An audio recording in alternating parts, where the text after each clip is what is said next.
Hello students, क्या हाल चाल है आप लोगों के। तो उम्मीद करता हूँ सब बढ़िया होंगे और मजे कर रहे होंगे। तो भाई आज इस वीडियो में हम लोग बात करने वाले हैं 7.4 के इंट्रोडक्शन पे, जिसमें कि हम लोग पढ़ने वाले हैं कॉम्बिनेशन, है ना, कॉम्बिनेशंस। तो हमने वैसे तो इसके बारे में आपको थोड़ा सा 7.3 के इंट्रोडक्शन में बता दिया था। अगर आप भूल गए हो तो एक वीडियो चला देते हैं 7.3 की स्टार्टिंग की। मान के चलो आपके पास ए बी सी डी, मैं आपको पूरा परम्यूटेशन एंड कॉम्बिनेशन का सार बता रहा हूँ, है ना, समरी बता रहा हूँ। बहुत ध्यान से देखना, बहुत समझदारी से देखना कि आपके पास 4 लेटर हैं और आपको 2 लेटर का कोड बनाना है। 2 लेटर का एक कोड बनाना है 2 लेटर का एक कोड बनाना है 2 लेटर का कोड बनाना है, ठीक है, जिसमें कि रिपीटेशन नहीं होना चाहिए, ठीक है। चलो जी, तो आप फंडामेंटल प्रिंसिपल ऑफ काउंटिंग जानते हैं, तो आप इससे टोटल कितने तरह के कोड बना सकते हैं। तो आप कहोगे कि सर यहाँ पे हम लोग कोई से भी 4 लेटर में से 1 लेटर डाल सकते हैं और यहाँ पे कोई से भी 3, तो टोटल नंबर ऑफ कोड्स हम लोग कितने जनरेट कर सकते हैं। टोटल नंबर ऑफ कोड्स हम लोग कितने जनरेट कर सकते हैं, 12। 4 × 3 12, ठीक है, 4 × 3 12। तो हम लोग 12 डिफरेंट कोड्स बना सकते हैं, ठीक है। ये हमने फंडामेंटल प्रिंसिपल ऑफ काउंटिंग इसमें लगा दिया। अब थोड़ा सा और देखते हैं, इसी चीज को देखते हैं।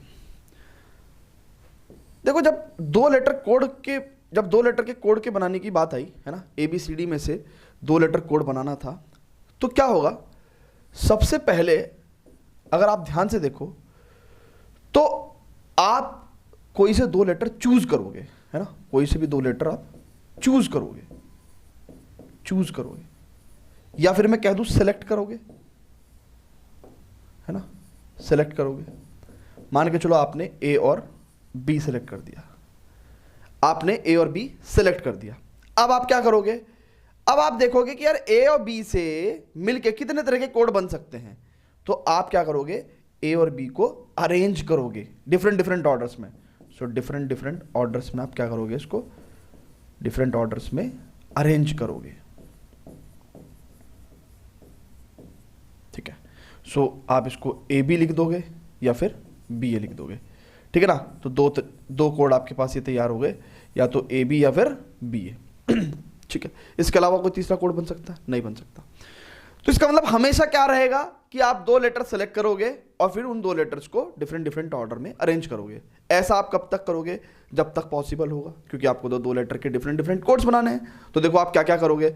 आपने AB सेलेक्ट कर लिया, फिर आप क्या करोगे, फिर आप A के साथ C को सिलेक्ट करोगे, है ना। तो सेलेक्ट इसके साथ A के साथ C को सिलेक्ट करोगे, ठीक है ना। फिर आप AC को अरेंज करोगे डिफरेंट ऑर्डर में। तो AC और CA 2 अरेंजमेंट हो गए, ठीक है। उसके बाद आप क्या करोगे, आप A के साथ D को सिलेक्ट करोगे, ठीक है ना, A के साथ D को सिलेक्ट करोगे। फिर आप क्या करोगे, AD से डिफरेंट अरेंजमेंट कौन कौन से बनाओगे, बहुत ध्यान से देखेंगे। एक तो आपने AD बना दिया, एक आपने DA कोड बना दिया, है ना। ये डिफरेंट अरेंजमेंट चेक करो। फिर आप क्या करोगे, फिर आप A के साथ B सेलेक्ट हो गया था, A के साथ C सेलेक्ट हो गया, A के साथ D के सेलेक्ट हो गया। अब आप B के साथ C को सेलेक्ट करोगे। भाई B के साथ A तो सेलेक्ट हो चुका ना, चेक करो ना भाई, AB को सेलेक्ट करो या BA को सेलेक्ट करो, सिलेक्शन तो सेम ही है ना, ठीक है ना। सो अब आप क्या करोगे, B के साथ C को सेलेक्ट करोगे और फिर आप यहां से 2 अरेंजमेंट निकालोगे, BC और CB, ठीक है। ये कहानी हो गई, ठीक है। फिर आप क्या करोगे, आप B के साथ D को सेलेक्ट करोगे, B के साथ D को सेलेक्ट करोगे और आप क्या करोगे, फिर BD को अरेंज करोगे, या तो BD या DB की फॉर्म में, ठीक है। बात समझ में आ रही है।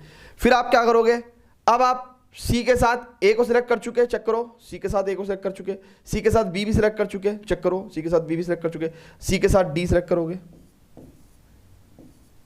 ठीक है। फिर आप CD को अरेंज करोगे, CD और DC, ठीक है ना। अब आपको कुछ बचा, अब आप D पे जाओगे तो D के साथ A भी आ चुका, चेक करो, D के साथ B भी आ चुका, चेक करो, D के साथ B भी आ चुका, कहाँ गया, ये रहा, D के साथ C भी आ चुका, ये रहा। तो यानी कि अब कुछ बचा ही नहीं है, अब कोई सा भी सिलेक्शन बचा ही नहीं है, सारे सिलेक्शन हो चुके और सिलेक्ट होने के बाद आपने डिफरेंट डिफरेंट अरेंजमेंट्स भी दिखा दिए। तो अब आप देखो कि आपने कितने तरीके से सिलेक्ट किया, कितने तरीके से सिलेक्ट किया। 1 2 सिलेक्शन की अगर हम बात करें तो आपके कितने तरीके से सिलेक्ट किया, 1 2 3 4 5 6, यानी कि आपने टोटल 6 तरीके से सिलेक्ट किया। टोटल 6 वेज में सिलेक्शन हुआ है, टोटल 6 वेज में सिलेक्शन हुआ है। और 6 वेज में सिलेक्ट करने के बाद आपने कितने तरीके से अरेंज कर दिया, आप चेक करो, चेक करो। 1 2 2 3 4 5 6 7 8 9 10 11 12, तो यानी कि टोटल 12 वेज में आपने इसको अरेंजमेंट किया। तो टोटल 12 वेज में आपने इसको अरेंज किया है। और जितने तरह के अरेंज, ये डिफरेंट अरेंजमेंट्स है, 12 डिफरेंट वेज ऑफ अरेंजमेंट है ना, ठीक है। कहानी आपको समझ में आ गई। तो यानी कि आपको वो जो 12 कोड मिलने थे वो डिफरेंट डिफरेंट अरेंजमेंट करके ही तो आए, वो डिफरेंट डिफरेंट कोड्स कर, देखो ना आप इन 12 तरीकों में देखो ना क्या मिल रहा है आपको, 12 डिफरेंट कोड्स मिल रहे हैं। सो हमने यहाँ पे पहले ही बता दिया था फंडामेंटल प्रिंसिपल ऑफ काउंटिंग से, ठीक है ना। अब आपको जो मुझे सिखाना है वो क्या सिखाना है, बेसिकली परम्यूटेशन एंड कॉम्बिनेशन में हम पढ़ते क्या है, कॉम्बिनेशन में क्या हुआ। कॉम्बिनेशन मतलब आप कहते हैं ना भाई यार ये वाली शर्ट और ये वाले पैंट का कॉम्बिनेशन बढ़िया है, यानी कि सिलेक्शन। तो कॉम्बिनेशन में हम लोग सिलेक्शन पढ़ रहे होते हैं, ठीक है ना। तो यानी कि ये जितना भी सिलेक्शन हमने किया है ना, total number of veg of selecting the things, ये हम लोग कॉम्बिनेशन में पढ़ते हैं। कॉम्बिनेशन में क्या पढ़ते हैं हम लोग, सिलेक्शन पढ़ते हैं। कॉम्बिनेशन में हम लोग क्या पढ़ते हैं, सिलेक्शन होने पढ़ते हैं। और परम्यूटेशन में हम लोग क्या पढ़ते हैं, अरेंजमेंट पढ़ते हैं। परम्यूटेशन बेसिकली नाम ही, परम्यूटेशन का मतलब क्या है, अरेंजमेंट, ठीक है ना। और जब क्या होता है, जब क्या होता है, जब एक से ज्यादा अरेंजमेंट हो जाते हैं तो हम लोग उसको परम्यूटेशंस बोल देते हैं, है ना। सो बेसिकली ये क्या है, ये परम्यूटेशन है। Permutation is nothing but a arrangement. So permutation की अगर हम लोग डेफिनेशन लिखवाएं आपको एनसीईआरटी से, तो परम्यूटेशन की डेफिनेशन क्या है बाबा, परम्यूटेशन की डेफिनेशन है कि परम्यूटेशन, बहुत ध्यान से देखेंगे, permutation is an arrangement, permutation is an arrangement, is an arrangement, is an arrangement in definite order, in a definite order. देखो डेफिनिट ऑर्डर का मतलब क्या है कि भैया ऑर्डर फिक्स होता है किसी भी अरेंजमेंट में। जैसे permutation is an arrangement in a definite order, यानी कि पहले स्थान पे ए है, दूसरे स्थान पे बी है, ये डेफिनिट है। तो दूसरा अरेंजमेंट कैसा है, पहले स्थान पे बी और दूसरे स्थान पे ए, तो यानी कि डेफिनिट ऑर्डर, ऑर्डर डेफिनिट है, फिक्स है, ठीक है। Definite order of a number of objects, of a number of objects. कुछ नंबर ऑफ ऑब्जेक्ट्स जब हमारे पास होते हैं तो उनको एक डेफिनिट वे में अरेंज करना, है ना, is called a permutation of a number of objects taken some or all at a time, taken some or all at a time, some or all at a time, ठीक है ना। अगर सम लेंगे तो पहले क्या करेंगे हम लोग, सिलेक्ट करेंगे तब अरेंज करेंगे, और ऑल एट अ टाइम होगा तो सिलेक्शन होगा ही नहीं, सीधा अरेंजमेंट हो जाएगा। तो इसीलिए क्या होता है कि हम लोग जो है, आप देखो कि फंडामेंटल प्रिंसिपल ऑफ काउंटिंग से अगर आप बहुत ध्यान से देखें तो हम लोग क्या करते हैं, total number of arrangements calculate कर लेते हैं। Total, specially fundamental principle of multiplication से, फंडामेंटल प्रिंसिपल ऑफ मल्टीप्लिकेशन से जो हम लोग 7.1 एक्सरसाइज में पढ़ रहे थे, उससे हम लोग क्या करते हैं जनरली, उससे हम लोग टोटल नंबर ऑफ अरेंजमेंट्स ही तो काउंट करते हैं, या फिर हम लोग कह सकते हैं total number of arrangement, arrangement को आज के बाद क्या कहेंगे, परम्यूटेशन। तो टोटल नंबर ऑफ परम्यूटेशन ही तो काउंट करते हैं, ठीक है, total number of permutation he count करते हैं। तो हम देखेंगे परम्यूटेशन की कोई भी समस्या हम फंडामेंटल प्रिंसिपल ऑफ मल्टीप्लिकेशन से भी सॉल्व कर सकते हैं, और इनके डायरेक्ट फॉर्मूले भी होते हैं, अभी हम वो पढ़ने वाले हैं। तो इसका मतलब क्या है, हम लोग 7.3 में क्या पढ़ेंगे, हम लोग सिर्फ परम्यूटेशन पढ़ेंगे। परम्यूटेशन क्या होते हैं, परम्यूटेशन अरेंजमेंट्स को बोलते हैं हम लोग, ठीक है ना। और कॉम्बिनेशन में क्या पढ़ते हैं हम लोग, सिलेक्शन, कि भाई 4 चीजें दी गई हैं उसमें से 2 चीजों को कितने तरीके से सिलेक्ट कर सकते हैं। So total number, total ways of selecting things, ये हम लोग किस में पढ़ेंगे, हम लोग पढ़ेंगे 7.4 में, है ना। और सिलेक्शन इज क्या, सिलेक्शन को हम दूसरे नाम से हम लोग किस नाम से जानते हैं, कॉम्बिनेशन। तो परम्यूटेशन एंड कॉम्बिनेशन का मतलब समझ गए आप। चैप्टर का नाम क्या है, चैप्टर का मतलब क्या है, चैप्टर का मतलब ये है कि कुछ चीजें होंगी, है ना, उसमें से कुछ चीजों का कॉम्बिनेशन लेना है एंड देन उनका परम्यूटेशन निकालना है। इस बात को दूसरी बार कह रहा हूं मैं कि कुछ चीजें होंगी, उनमें से कुछ चीजें सिलेक्ट करनी है, सिलेक्ट करने का मतलब कॉम्बिनेशन निकालना है, फिर उसके बाद क्या करना है, सिलेक्ट करने के बाद अरेंजमेंट करना है, यानी कि परम्यूटेशन निकालना है। तो कॉम्बिनेशन एंड परम्यूटेशन, इस तरीके से चैप्टर का नाम पड़ गया थोड़ी सी। तो आप देखो, तो जैसे कि आपने देखा क्या कि भैया हमने वहां पे क्या करा था, हमने वहां पे 4 लेटर्स थे, ए बी और सी और डी, ए बी सी और डी, और इसमें से हमने क्या करा था, हमने 2 लेटर्स चूज करे थे, 2 लेटर्स चूज करते हैं, यानी कि हमको क्या करना है, 2 लेटर्स सेलेक्ट करने हैं, 2 लेटर्स सेलेक्ट करने हैं। अब जब आप 2 लेटर सेलेक्ट करोगे तो कैसे करोगे भाई, या तो ए और बी को सिलेक्ट कर दोगे, या फिर आप ए और सी को सिलेक्ट करोगे, या फिर आप ए और डी को सिलेक्ट करोगे, या फिर आप बी और सी को सिलेक्ट करोगे, या फिर आप बी और डी को सिलेक्ट करोगे, या फिर आप सी और डी को सिलेक्ट करोगे। तो टोटल आपके पास इसके अलावा कोई सिलेक्शन बचता है, नहीं बचता, ठीक है ना। तो ये आपने क्या किया, ये आपने क्या करा, सिलेक्शन किया है, ठीक है ना। सिलेक्शन क्या है, एक प्रोसेस है, ठीक है ना। सिलेक्शन क्या है, एक प्रोसेस है, आपने सिलेक्शन किया। अब सिलेक्शन करने के बाद आपको क्या मिले, आपको कितने, आपको क्या मिले, सिलेक्शन करने के बाद आपको क्या मिला, कॉम्बिनेशंस मिले, ए बी का कॉम्बिनेशन, ए सी का कॉम्बिनेशन, ए डी का कॉम्बिनेशन। तो सिलेक्शन का प्रोसेस करने के बाद हम लोगों को क्या मिलता है, कॉम्बिनेशन मिलते हैं। तो यहाँ पे कितने कॉम्बिनेशन मिल गए, यहाँ पे हमको कितने कॉम्बिनेशंस मिल गए, टोटल 6, 1 2 3 4 5 6, ठीक है ना। तो यही हम लोग पढ़ने वाले हैं कि कॉम्बिनेशंस में हम लोग क्या पढ़ने वाले हैं, total number of veg of selecting things, total number of veg of selecting things. बस जितने तरीके से हम उनको सेलेक्ट कर सकते हैं उतने ही कॉम्बिनेशन मिलेंगे हमें। तो कॉम्बिनेशन में हम लोग क्या पढ़ते हैं, total number of veg of selecting things, ठीक है ना। बहुत सारे हम लोग सिलेक्शन और कॉम्बिनेशन को एक ही बताते हैं बच्चों को, क्यों, क्योंकि सिलेक्शन एक प्रोसेस है जिसके बाद हमें क्या मिलते हैं, कॉम्बिनेशंस मिलते हैं, ठीक है ना। जबकि परम्यूटेशन क्या था, अरेंजमेंट था, परम्यूटेशन क्या था, अरेंजमेंट था, है ना। जैसे फॉर एग्जांपल अगर हम बात करें ए बी सी, ये क्या है, कॉम्बिनेशन है ए और बी और सी का, ठीक है ना। ए बी सी क्या है, कॉम्बिनेशन है ना। और मान लो यहां पे हमने कह दिया A B C D E F, ये 6 लेटर्स हैं, 6 लेटर्स में से हमको क्या करने हैं, 3 सेलेक्ट करने हैं, 6 लेटर्स में से हमको क्या करने हैं, 3 सेलेक्ट करने हैं, 6 लेटर्स में से 3 सेलेक्ट करने हैं, ठीक है। तो आप क्या करोगे भैया, आपने ए बी सी ले लिया, ठीक है, आपने ए सी डी ले लिया, आपने ए ई एफ ले लिया, है ना।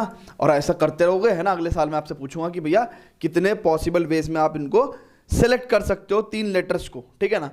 अब किसी ने बच्चे ने क्या करा, 1 साल बाद मेरे को बताया, 1 साल में इसलिए कह रहा हूं क्योंकि ये बहुत ज्यादा कैलकुलेशन है, इसको हम शॉर्ट में कैसे कर सकते हैं, सिर्फ और सिर्फ टेक्निक से, जो टेक्निक अभी हम लोग कॉम्बिनेशन में पढ़ेंगे। तो ए बी सी, किसी बच्चे ने कहा सर ए सी बी। अब मेरे भाई अगर आप इसको देखो तो ये सेम कॉम्बिनेशन है, अरे ए बी सी या ए सी बी है तो उसमें ए और बी और सी ना, तो सेम कॉम्बिनेशन है, सेम कॉम्बिनेशन है। बट ये और ये डिफरेंट परम्यूटेशन है। परम्यूटेशन का मतलब क्या होता है, अरेंजमेंट, और कॉम्बिनेशन का मतलब सिलेक्शन, है ना। तो देखो ना, इस कॉम्बिनेशन में ए बी और सी है, ए बी और सी है, लेकिन परम्यूटेशन में क्या है, ऑर्डर चेंज हो गया, ऑर्डर चेंज हो गया, यानी कि पहले में बी सेकंड स्थान पे था और सी थर्ड स्थान पे था, लेकिन इस वाले में बी थर्ड स्थान पे और सी सेकंड स्थान पे है। तो परम्यूटेशन में हम लोग ऑर्डर की बात करते हैं, तभी तो क्या होता है, एक डेफिनेट ऑर्डर एक परम्यूटेशन कहलाता है, तो इसलिए अरेंजमेंट, है ना। तो ये डिफरेंट परम्यूटेशन है बट सेम कॉम्बिनेशन है ना। तो मान के चलो इसी क्वेश्चन में मैं आपको कह दूं कि भैया, इसी क्वेश्चन में आपको मैं कह दूं कि भैया आपको 6 लेटर्स में से 3 लेटर्स का कॉम्बिनेशन निकालना है। 3 लेटर्स को सिलेक्ट करोगे तो क्या होगा, आपको 3 लेटर्स कॉम्बिनेशन मिलेगा ना, 3 लेटर कॉम्बिनेशन मिलेगा ना, 3 लेटर कॉम्बिनेशन मिलेगा ना। सुनो, जब आप 6 में से 3 लेटर्स को सिलेक्ट करोगे तो आपको क्या मिलेगा, 3 लेटर कॉम्बिनेशन मिलेगा। तो भैया आपको कितने कॉम्बिनेशन मिलेंगे, total number of 3 letters combination, जो किसमें से लेने हैं आपको, इन 6 लेटर्स में से। तो अगर मैं आपसे पूछूं तो भैया आप कहोगे सर 3 लेटर कॉम्बिनेशन तो 3 लेटर्स को सिलेक्ट करने पे आएगा, तो हम बता देंगे कि जितने तरीके से हम लोग total number of ways of selecting 3 letters from given 6 letters, है ना भाई। 6 लेटर्स में से 3 लेटर्स को चूज करने के जितने तरीके होंगे, है ना, उतने डिफरेंट कॉम्बिनेशन हमको मिलेंगे, 3 लेटर कॉम्बिनेशन। अब इसका हमारे पास कोई फॉर्मूला तो है नहीं, तो अब मैं आपको एक फॉर्मूला बताता हूं, बहुत ध्यान से देखेंगे, बहुत ध्यान से देखेंगे। फॉर्मूला क्या है? सिंपल, कि total number of ways to select R things from n things में से r थिंग्स को सेलेक्ट करने का जो टोटल नंबर ऑफ तरीका है, टोटल नंबर ऑफ वेज है, total number of ways to select r things from n things is NCR। n में से r चीजों को सिलेक्ट करने के कितने तरीके होंगे? NCR। और NCR का फॉर्मूला कितना होगा? Factorial n upon factorial r into factorial n minus r। और बहुत ही ध्यान से देखेंगे, r की मैक्सिमम औकात कितनी हो सकती है भाई? आप n चीजों में से n चीजें तो सिलेक्ट कर सकते हो, है ना, तो यानी कि r की मैक्सिमम वैल्यू n हो सकती है। सो वेयर r की वैल्यू मैक्सिमम n हो सकती है और मिनिमम 0, है ना। आप कहने लगोगे 5 आम में से -1 आम चूज करके दिखाओ, -1 आम सेलेक्ट करके दिखाओ, तो कर ही नहीं सकते, -1 कुछ होता ही नहीं भाई। काउंटिंग नंबर्स तो होने चाहिए ना, है ना, तो वे मिनिमम 0, या तो कुछ भी चूज ना करो, ठीक है ना, तो 0, है ना, r is less than equal to n and r is greater than equal to 0, ठीक है। जो आपको पता चल गया कि ये क्या बताया हमने, total number of ways to select r things from n things, ठीक है ना। और ये जो n थिंग्स हैं, these are n different things, है ना, ये क्या है? n डिफरेंट थिंग्स है बेटा, ठीक है, n डिफरेंट थिंग्स, ठीक है, ओके। तो यहां पे देखो ये 6 डिफरेंट चीजें थी, इसमें से 3 सेलेक्ट करना था, तो इसका मतलब इसका आंसर कितना हो जाता? 6 में से हमको 3 सेलेक्ट करने हैं, तो उससे हमें क्या मिलेंगे? Total number of 3 letters combination. 6 में से 3 लेटर्स को सेलेक्ट करने के जितने तरीके होंगे उतने अलग अलग तरीके के तो कॉम्बिनेशन मिलेंगे हमें। तो 6C3, इसका मतलब फैक्टोरियल 6 अपॉन, ध्यान से देखो, फैक्टोरियल 3 इंटू फैक्टोरियल 6 माइनस 3, इसका आंसर लिख देंगे हम, ठीक है। तो फटाफट इसको नोट कर लो, फटाफट इसको नोट कर लो, है ना। हमने आपको बता दिया कि कॉम्बिनेशन में क्या आपको पढ़ना है ना। सो n डिफरेंट चीजों में r चीजें सेलेक्ट करने के टोटल कितने तरीके हैं? NCR, और NCR का फॉर्मूला दिस, है ना। तो पूरा फटाफट इसको नोट करो, pause the video, note it down.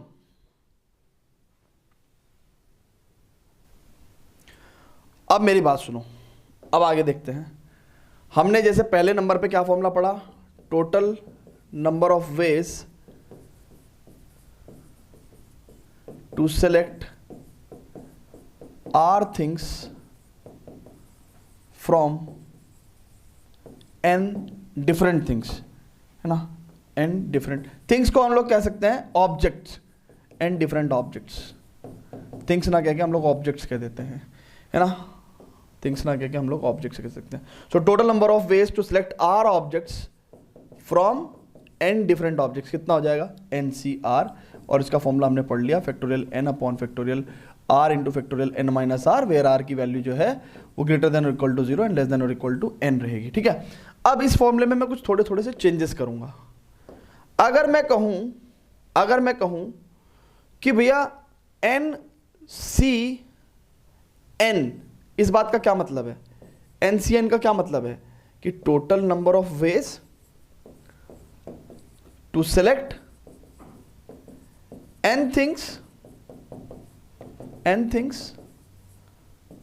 from n different things, यानी कि आप n में से n डिफरेंट थिंग्स थी या n डिफरेंट ऑब्जेक्ट्स, है ना, ऑब्जेक्ट्स लिखेंगे, थिंग्स नहीं ऑब्जेक्ट्स।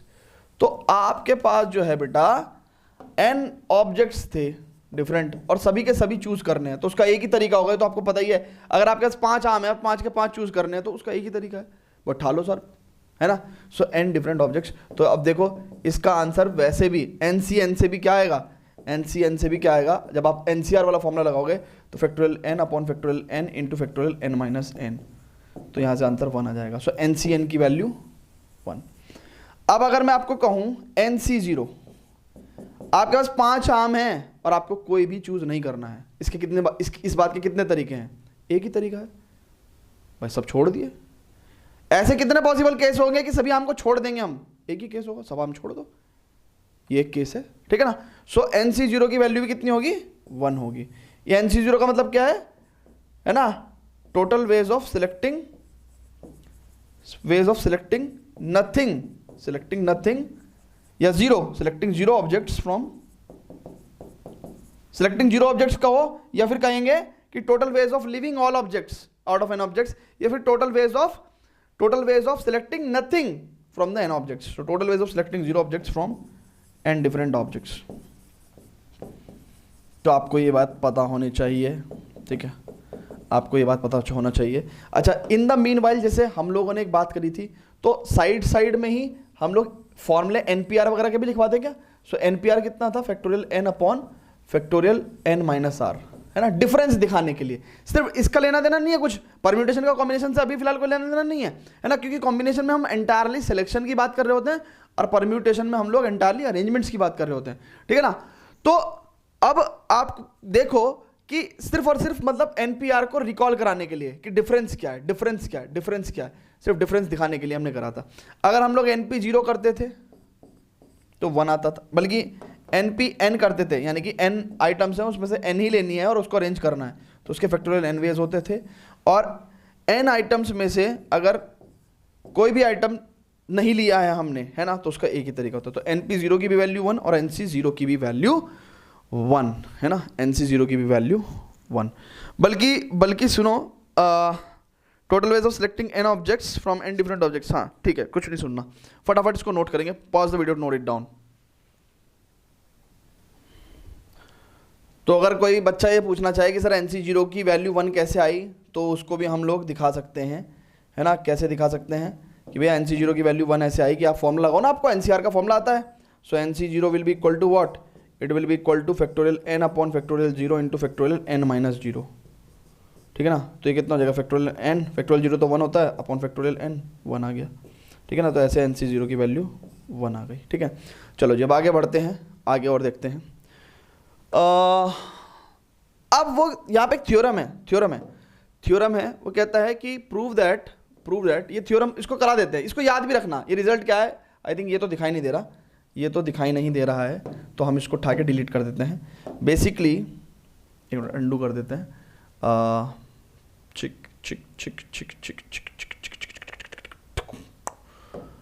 अब सुनो, हाँ इसको डिलीट मार देते हैं।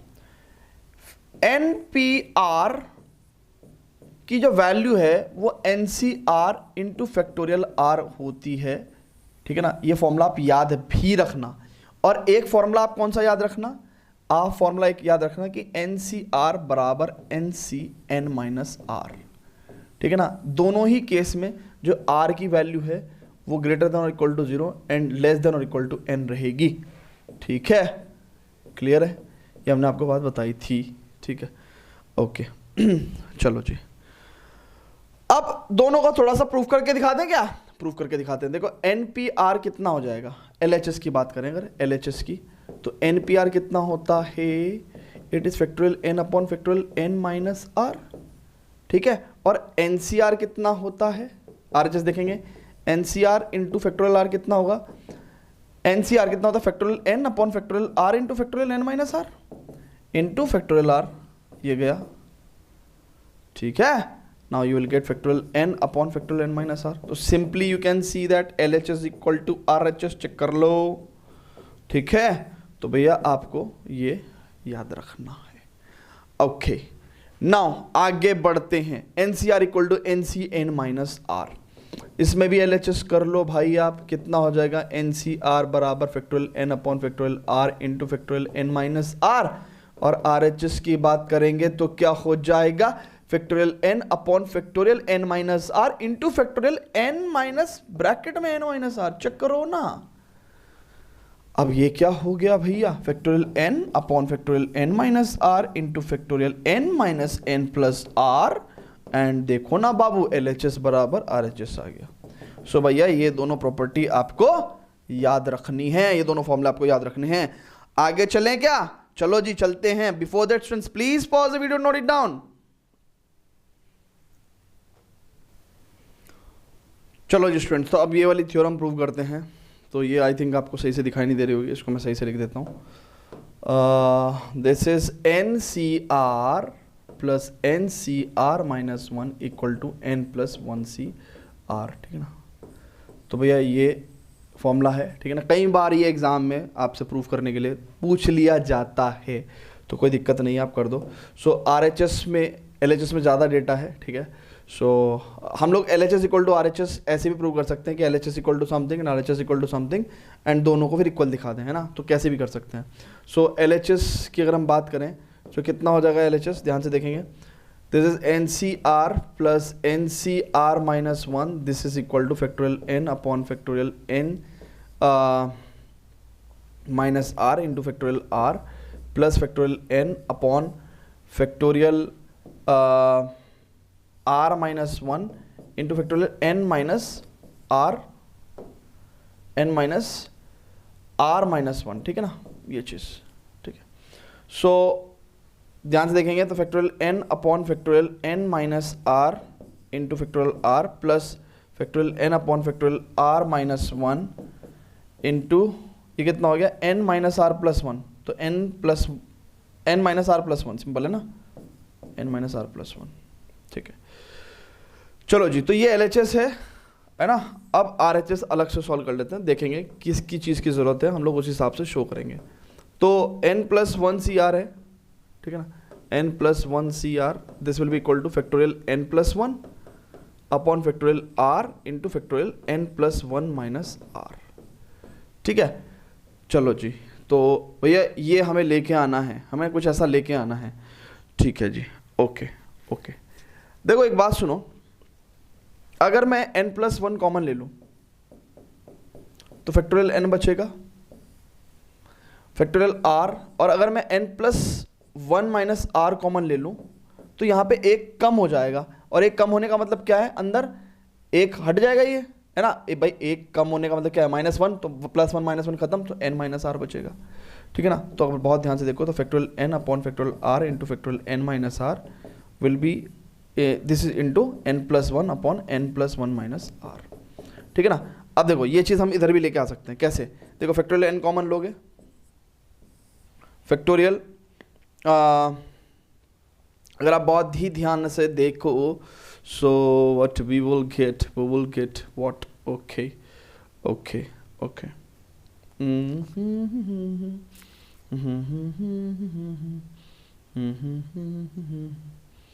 Okay okay okay. सुनो, एक काम और भी कर सकते हैं, मतलब मेरे को लेके दिखाना है ना, प्रूव करना है ना।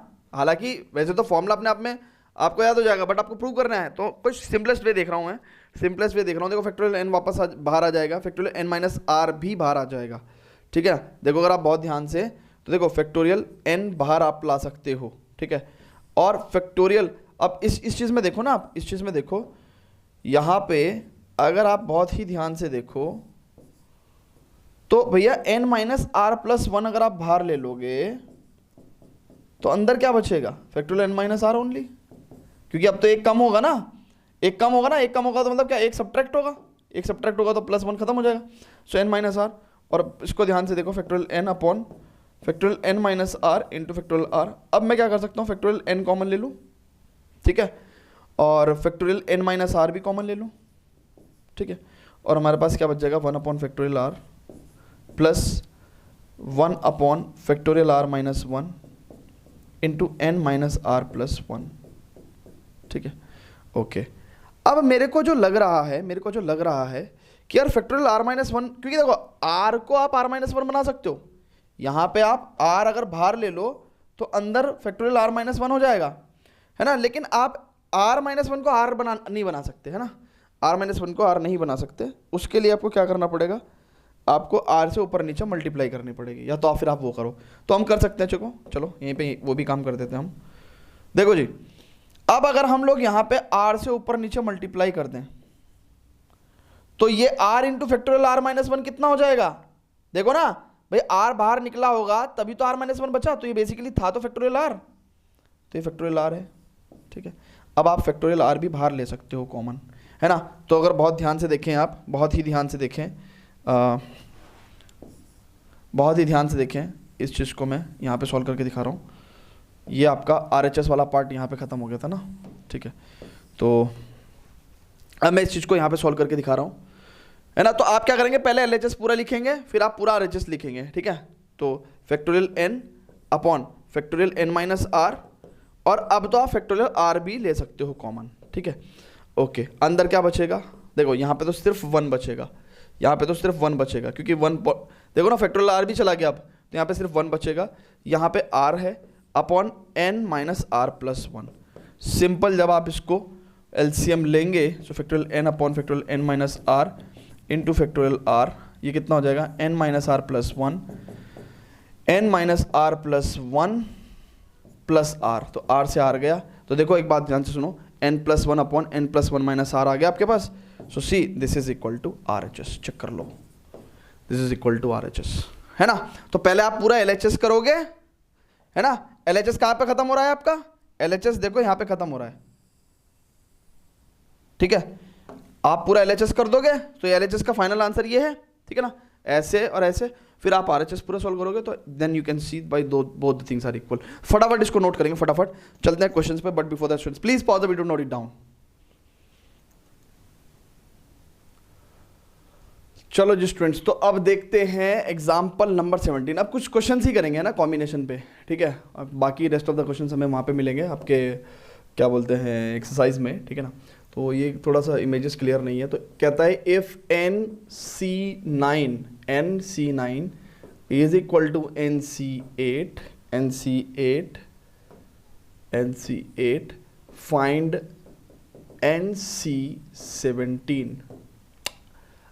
NC17, ठीक है।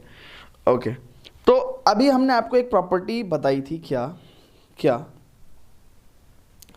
कि भैया अगर NCX, एक प्रॉपर्टी और लिखवा देते हैं, अगर NCX बराबर NCY कभी जिंदगी में हो जाए, ठीक है, NCX बराबर NCY हो जाए तो दो बातें होंगी, या तो X बराबर Y होगा या x प्लस वाई बराबर n होगा। क्यों भाई, या तो ये x और y दोनों इक्वल बात होंगी, है ना, तभी दोनों इक्वल हैं, या फिर हमने एक बार प्रॉपर्टी और भी तो सिखाई है ना आपको कि भैया NCR बराबर NCN माइनस आर, ठीक है। तो इसका मतलब क्या है, अगर ये x है और ये y है तो देखो ना x प्लस वाई कितना हो जाएगा, r plus n minus r n के बराबर हो जाएगा। तो यानी कि क्या कि या तो NCX बराबर NCY है तो या तो x बराबर y होगा या फिर x प्लस वाई की वैल्यू कितनी होगी, n होगी। ये प्रॉपर्टी भी आप याद रखेंगे, ठीक है।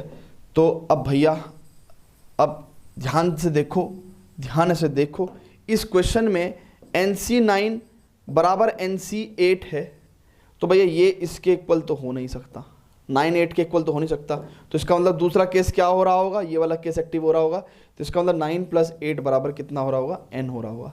सो इट इंप्लाइज n की वैल्यू कितनी हो गई, 9 और 8 17। और जैसे ही 9 और 8 17 हो गई, n की वैल्यू 17 हो गई, आपसे क्या कहा गया है, NC17 की वैल्यू निकालो, यानी कि 17C17। 17 में से 17 चीज़ों को सेलेक्ट करने का सिर्फ एक तरीका जिंदगी में, फटाफट नोट कर लो। Pause the video to note it down. Okay, आगे बढ़ते हैं। चलो जी, अब ये क्वेश्चन करते हैं, है ना, ये क्वेश्चन, ठीक है। चलो जी, इस क्वेश्चन में देखते हैं क्या कह रहा है कि एक committee of 3 person is to be constitute, 3 लोगों की एक कमिटी बनानी है, from a group of 2 men and 3 women। तो भैया 2 तो आदमी है एंड 3 women हैं, ठीक है ना। इसमें से आपको, मतलब ये टोटल नंबर ऑफ लोग हैं कि 2 आदमी 3 औरत, या फिर 2 men एंड 3 women भी हम लोग बोल सकते हैं, ठीक है। तो इसमें से हम लोगों को क्या करना है, 3 पर्सन की 3 पर्सन कमेटी हमें बनानी है, 3 पर्सन कमेटी बनाने के। कह रहा है इन how many ways can this be done, ठीक है ना, ये कितने तरीके से हो सकता है, ठीक है ना, कितने तरीके से, इन how many ways can this be done. तो देखो कितने तरीके से हो सकता है, कितने तरीके से हो सकता है, 5 लोग हैं, 5 लोगों में से 3 लोग चूज करने हैं, 5 लोगों में से 3 लोग चूज करने हैं। सो पहली बात का जो आंसर है, पहला क्वेश्चन जो है इसका कि in how many ways can this be done, तो भैया दिस है ना, like total number of ways to make 3-person committee, to make 3-person committee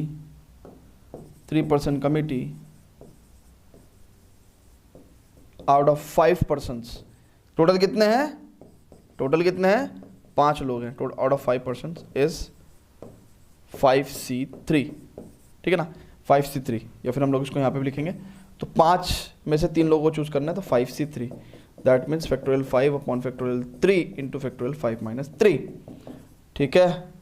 okay, सो ये कितना हो गया, factorial 5 upon factorial 3 into factorial 2, तो इसको सॉल्व करेंगे 5 into 4 into factorial 3 upon factorial 3 into factorial 2, कितना 2 इंटू 1, है ना। सो फैक्टोरियल 2 की वैल्यू डायरेक्ट 2 लिख देंगे हम लोग, ठीक है। चलो जी, तो ये हो गया भैया 10 तरीकों से। तो हम लोग 10 तरीके से 3-person कमिटीज बना सकते हैं, 10 तरीके से। अब वो कह रहा है कि how many of these committees would consist of 1 man and 2 women, है ना। How many of these committees, in 10 committee में से ऐसी कितनी कमिटी होंगी जिसमें कि 1 मैन होगा और 2 women होंगी, है ना। इसको कराते हैं, पहले फटाफट आप इतना नोट कर लो, चलो जी अब मेरी बात सुनो। तो ये तो हमने टोटल तरीके बता दिए थे कि टोटल भैया 10 तरीकों से आप 3-person की कमिटी बना सकते हो। अब यहां से क्वेश्चन आ जाता है सेकंड पार्ट, ठीक है ना। सेकंड पार्ट क्या, कि कितने तरीकों से आप 1 women एंड 2 women की कमेटी बना सकते हो, मतलब इन 10 कमेटियों में से ऐसी कितनी कमेटी होंगी जिसमें कि 1 आदमी और 2 औरत होगी, है ना, 1 मैन और 2 women होगी। तो देखो एक बात सुनो, इस बात का पता चलता है total ways of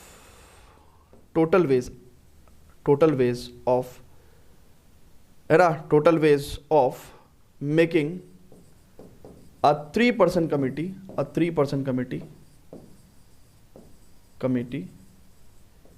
in which there will be 1 man and 2 women। बहुत ध्यान से देखेंगे।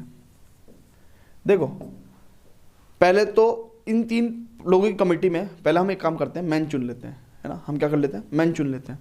तो भैया कितने मैन हैं, टोटल कितने मैन हैं, 2 मैन हैं।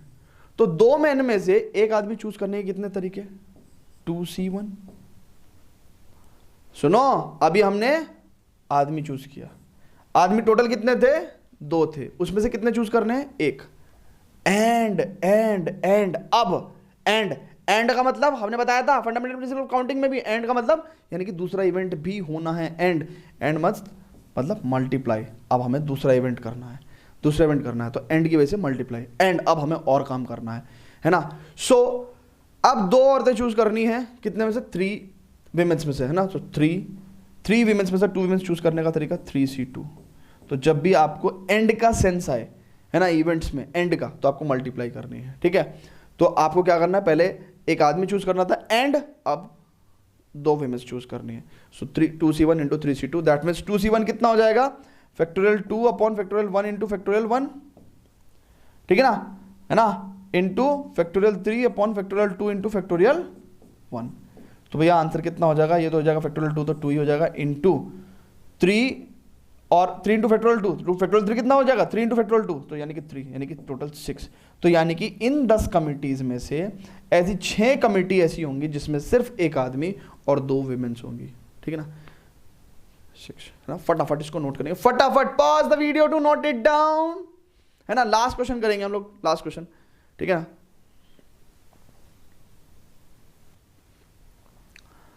चलो जी स्टूडेंट्स, तो अब देखते हैं एग्जाम्पल नंबर 19, ठीक है। ये बहुत ही प्यारा क्वेश्चन है और इस क्वेश्चन में आपको काफ़ी कुछ नया सीखने को मिलेगा, है ना। तो काफ़ी कुछ सीखने को मिलेगा, है ना। तो इसको क्वेश्चन को बहुत ही ध्यान से देखेंगे, बहुत ही ध्यान से, बहुत ही प्यार से करेंगे हम इसको। कहता है कि what is the number of veg of choosing 4 cards from a pack of 52 playing cards. तो ये ताश के पत्तों के बारे में बात कर रहा है। इन ताश के पत्तों के बारे में मैं आपको बता दूं कि ताश के प्लेइंग कार्ड्स 52 कार्ड्स होते हैं और 52 कार्ड्स में से 26 कार्ड्स ब्लैक होते हैं और 26 जो है 26 जो है वो रेड होते हैं, ठीक है ना।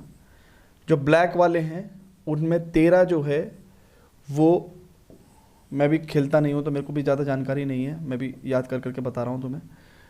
रेड में 13 जो है वो ऐसे होते हैं डायमंड एंड 13 हार्ट, ठीक है। और ठीक है, ठीक है। तो 26 जो ब्लैक होते हैं उसमें 13 क्लब, 13 स्पेड, ठीक है, 13 हार्ट और 13 सॉरी हार्ट तो ये है, ये डायमंड है, डायमंड एंड 13 जो है वो हार्ट के कार्ड्स होते हैं। और सभी 13 कार्ड्स के बारे में अगर मैं आपको थोड़ा सा बता दूं तो कैसे होते हैं, सब में एस होता है, किंग होता है, क्वीन होता है, जैक होता है, ठीक है। और फिर उसके बाद 10 9 8 7 6 5 4 6 5 ये आपने स्पाइडर सॉलिटेयर तो खेला हो ना, तो वहाँ पे तो इतना ताश के पत्तों के बारे में तो, ठीक है।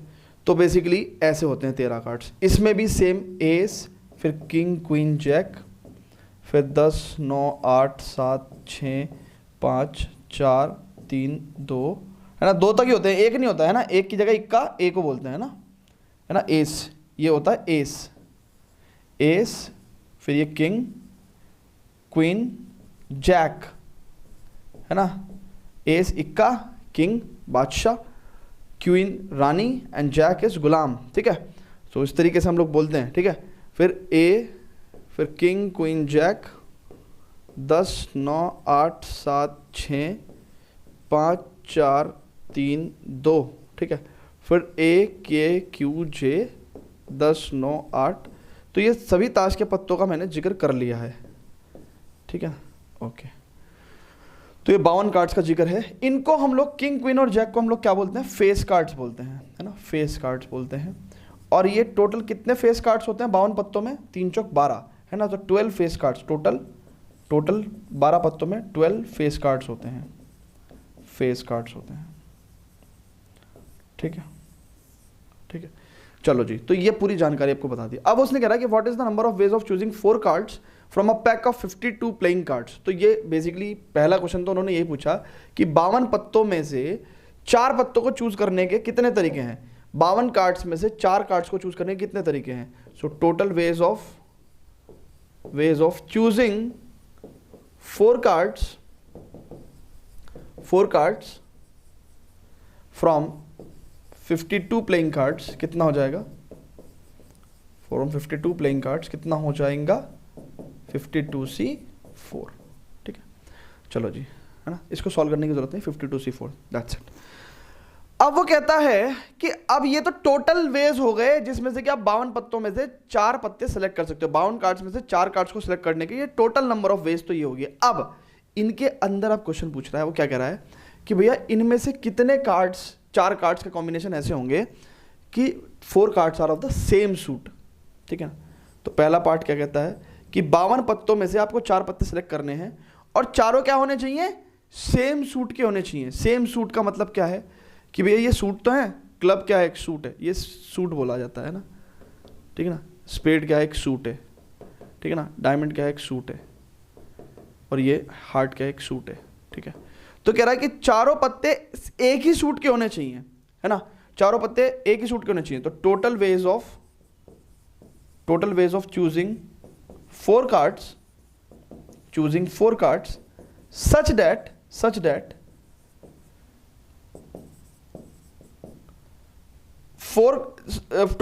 total ways of choosing 4 cards out of 52 such that all 4 belongs to same suit।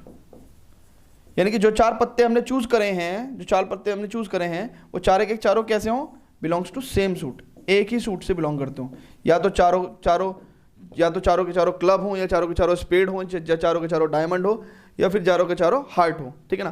तो देखो अगर चारों को क्लब होना है तो टोटल क्लब के कितने पत्ते हैं, 13, ठीक है ना। तो 4 पत्ते क्लब कब हो सकते हैं, है ना, बट टोटल 13 पत्ते क्लब के हैं, टोटल 13 कार्ड्स क्लब के हैं, टोटल 13 कार्ड्स क्लब के हैं। सो 13 में से आपने 4 चूज कर लिए, है ना, ठीक है। या देखो ना, सुनो, 13 कार्ड्स हैं पूरे क्लब के, उनमें से आपको 4 चूज करने के कितने तरीके हैं, 13C4। या फिर ऐसा भी हो सकता है कि वो जो 4 पत्ते जिनकी हम बात कर रहे हैं वो चारों के चारों क्या हों, स्पेड हों, ठीक है ना। तो या अब मैंने कहा था ना, जहां पे एंड आएगा वहां मल्टीप्लाई, या फिर जहां पे और आएगा तो आपको पॉजिटिव का सेंस बनता है। तो या फिर क्या होगा, या फिर चारों पत्ते स्पेड के हो सकते हैं तो 13C4, या फिर चारों पत्ते डायमंड के भी हो सकते हैं, सो 13C4, या फिर चारों पत्ते कैसे भी हो सकते हैं, हार्ट्स के भी हो सकते हैं, तो 13C4। So basically this will be 4 into 13C4, ठीक है ना। सो इस तरीके से हम लोग 4 कार्ड्स को सिलेक्ट कर सकते हैं 52 पत्तों में से, कि जिससे कि क्या हो, चारों सेम सूट के हों, ठीक है ना, चारों सेम सूट के हो, है ना। यही पॉसिबल वेज हो सकते हैं। आगे बढ़ते हैं, फटाफट इसको नोट करेंगे आप, फटाफट इसको नोट करेंगे, pause the video, note it down.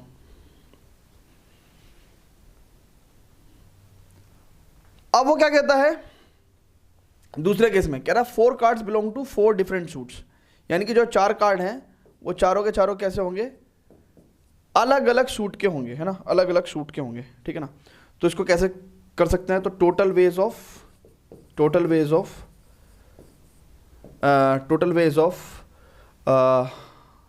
Basically total number of combinations, या फिर अभी क्या हुआ ना कि हमने स्टार्टिंग में उन्होंने क्या करा कि 52 पत्तों में से 4 पत्ते सेलेक्ट करा लिया, अब उसके उन 4 पत्तों के कॉम्बिनेशन में से आंसर पूछ रहे हैं ना, तो टोटल नंबर ऑफ कॉम्बिनेशंस कह सकते हैं, या total number of veg of choosing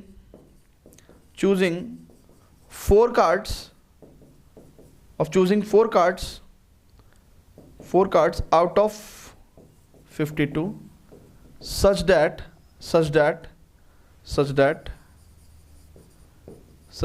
4 cards belong to 4 different suits.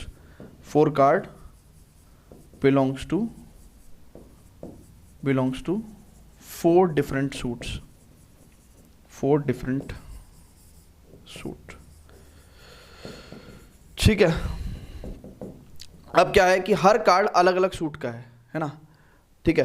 तो अब मेरी बात सुनो, जब हमने पहले कार्ड की बात करी, ठीक है ना, तो पहला कार्ड, ठीक है, अब कॉम्बिनेशन की, अरेंजमेंट की बात नहीं करते हम लोग, है ना, कि भैया पहले क्लब आएगा बाद में स्पेड आएगा, तो इसमें से एक क्लब होगा, एक स्पेड होगा, एक डायमंड होगा और एक हार्ट होगा। हम लोग सिर्फ कॉम्बिनेशन की बात करते हैं, हम लोग बात ही नहीं करते कि स्पेड पहले आएगा या स्पेड दूसरे नंबर पे। कॉम्बिनेशन में हम लोग जब हम चूज करते हैं, जब हम सिलेक्ट करते हैं, तब हम लोग ऑर्डर की बात नहीं करते हैं बेटा, ऑर्डर की बात हम लोग नहीं करते हैं। तो इट मीन्स क्या है कि भाई जब क्लब चूज करेंगे हम लोग, जब एक क्लब के कार्ड की बात होगी तो इसका मतलब टोटल 13 कार्ड है ना, और उसमें से एक क्लब का कार्ड चूज करना है, तो 13C1 तरीके। अब एंड अब हमें स्पेड भी तो चूज करना है, एंड तो हमने बताया था जहां भी एंड का सेंस बनता है वहां मल्टीप्लाई, तो यानी कि एंड अब हमें किसको चूज करना है, स्पेड को, और स्पेड का एक कार्ड है यानी कि 13C1। एंड अब हमें एक डायमंड का भी कार्ड चूज करना है, तो इसका मतलब क्या है, डायमंड के टोटल 13 कार्ड 13C1। एंड अब हम लोगों को हार्ट का भी कार्ड चूज करना है यानी कि 13C1। ओ माय गॉड, ये आ गया हमारे पास आंसर। फटाफट इसको नोट करेंगे, ये सेकंड का आंसर है, फटाफट नोट करेंगे, रिमेनिंग पार्ट्स अभी करते हैं। Pause the video to note it down students.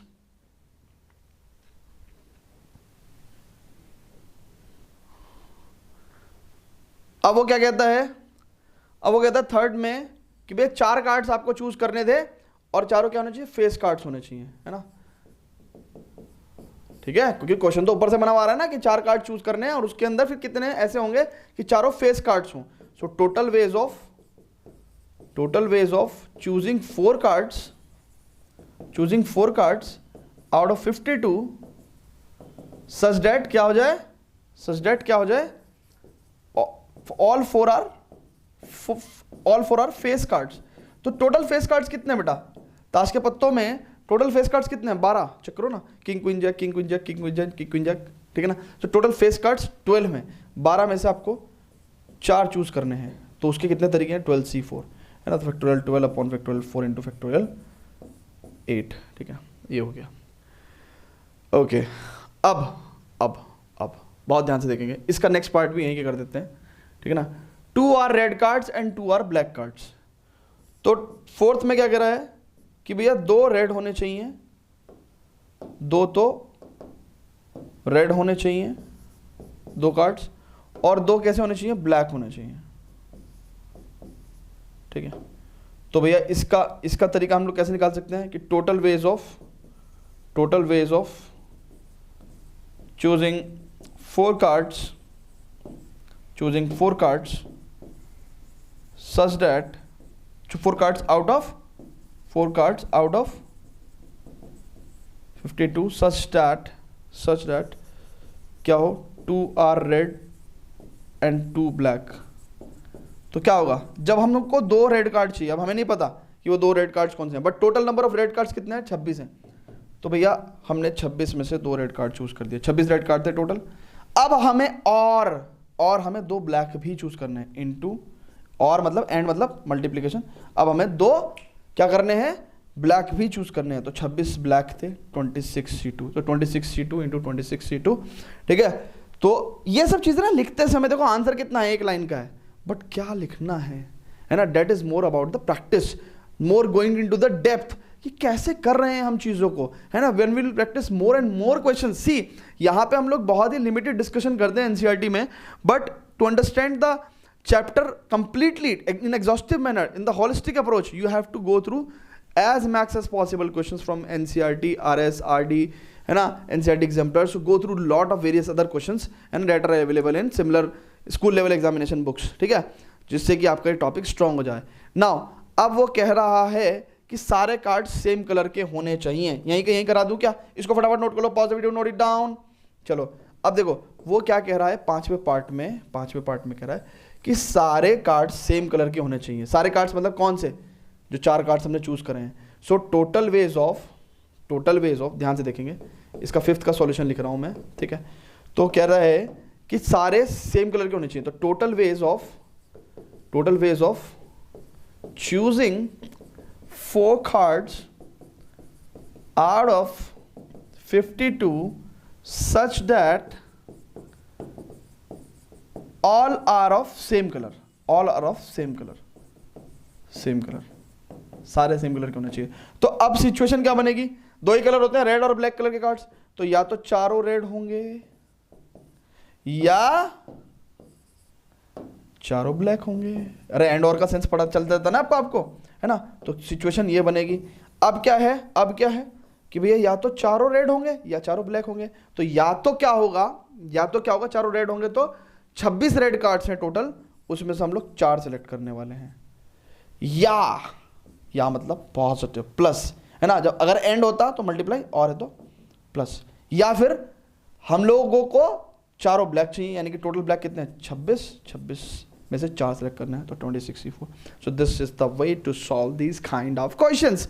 Okay students, तो we will proceed to exercise 7.4 के क्वेश्चंस पे, वहां पे क्वेश्चंस को सॉल्व करेंगे और इस टॉपिक पे क्वेश्चन करेंगे कॉम्बिनेशन पे, है ना। And then we have the miscellaneous exercise, और वहां पे तो क्या होता है, पूरी एंटायर चैप्टर की ही हम लोग नॉलेज लगा देते हैं। तो चलते हैं फिलहाल एक्सरसाइज 7.4 के क्वेश्चंस पे, but before that students please pause the video to note it down.